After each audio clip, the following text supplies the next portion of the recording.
Este módulo está pensado para que cuando lo finalicéis tengáis claro cómo se realiza un proceso de diagnóstico psicopedagógico a nivel teórico, pero sobre todo aprenderéis a cómo lo debéis llevar a la práctica.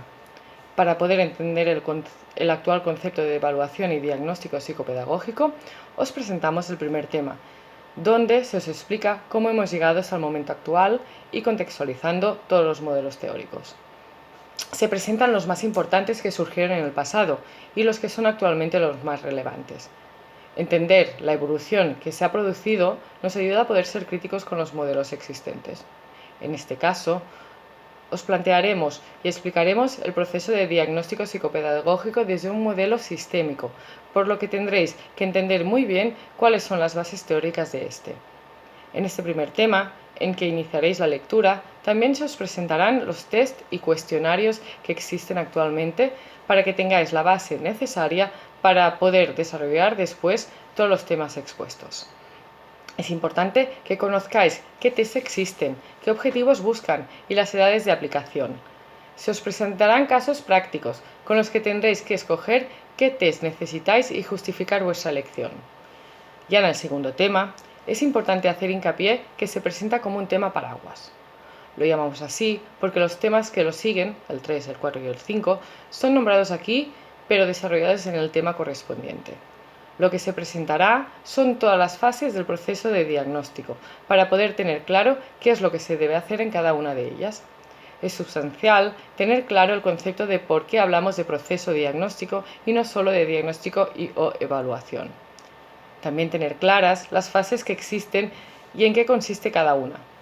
Finalmente, remarcar la importancia del uso de la técnica de observación sistemática, que se presenta en este tema y es muy importante para la recogida de información y para tomar la decisión de derivar o no el niño o niño en cuestión al equipo psicopedagógico. Ya en el tema 3, se presentan todos los agentes importantes que participan en el proceso de aprendizaje-enseñanza. Como seguimos una visión sistémica, este tema se abordará desde el alumno en cuestión hasta el contexto escolar y o familiar. Será importante que focalicéis la atención en cómo los sistemas, alumnos, profesores, padres, psicopedagogos, etc., se relacionan dentro de un contexto único y en cómo el contexto a la vez influye al sistema. También, obviamente, tendréis que dar mucha importancia al papel que juega el psicopedagogo. Es de vital relevancia aprender a diferenciar cuáles son sus funciones y cómo llevarlas a cabo. Este apartado es también un tema resumen, ya que agrupa todas las funciones y prácticas del psicopedagogo que más tarde veréis explicado con más detalle en los otros temas. Es más bien teórico, pero básico para comprender cuáles son nuestras funciones y obligaciones como psicopedagogos. En cambio, el tema 4 es un tema muy concreto y muy práctico. Después de leer las entrevistas a maestros y padres, tenéis que tener clara la estructura de las entrevistas, cómo realizarlas y tener claro el objetivo que buscáis en cada una de ellas. Este apartado es muy importante para poder hacer una buena anamnesis, pero también para el proceso de diagnóstico en sí, por lo que se os presentarán actividades para que podáis llevarlo a la práctica.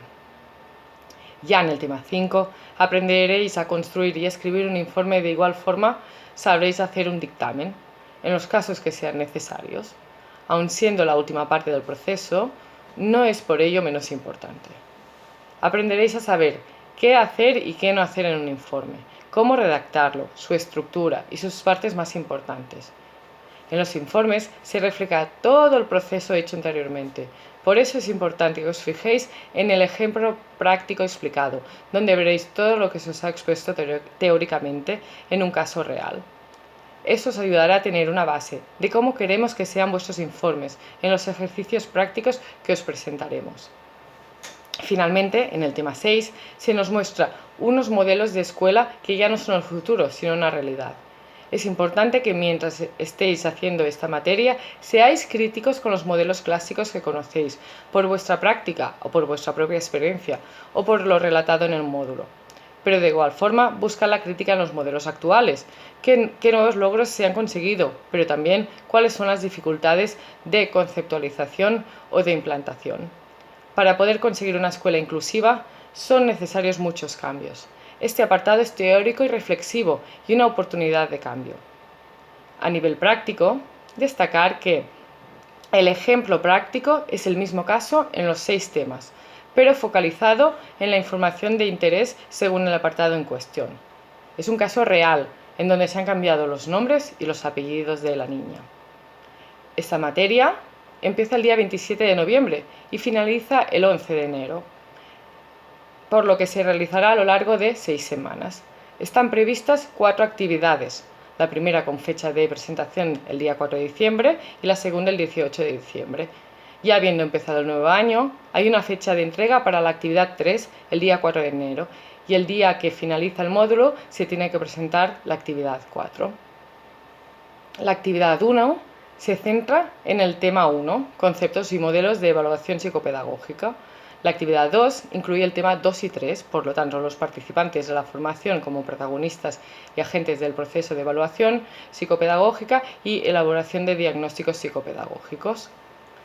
Para la actividad 3 necesitáis haber leído y trabajado la unidad 4 y 5, entrevistas a maestros, padres y alumnos y modelos de redacción de informes y dictámenes. Y finalmente, para la actividad 4 se valorará el tema 6, el currículum basado en competencias. Durante este periodo estaremos en contacto para reflexionar y debatir conceptos y para resolverlos. Para cualquier duda que podáis tener, estaremos allí. Seguimos en contacto y espero que os guste y no dudéis en poneros en contacto con nosotros.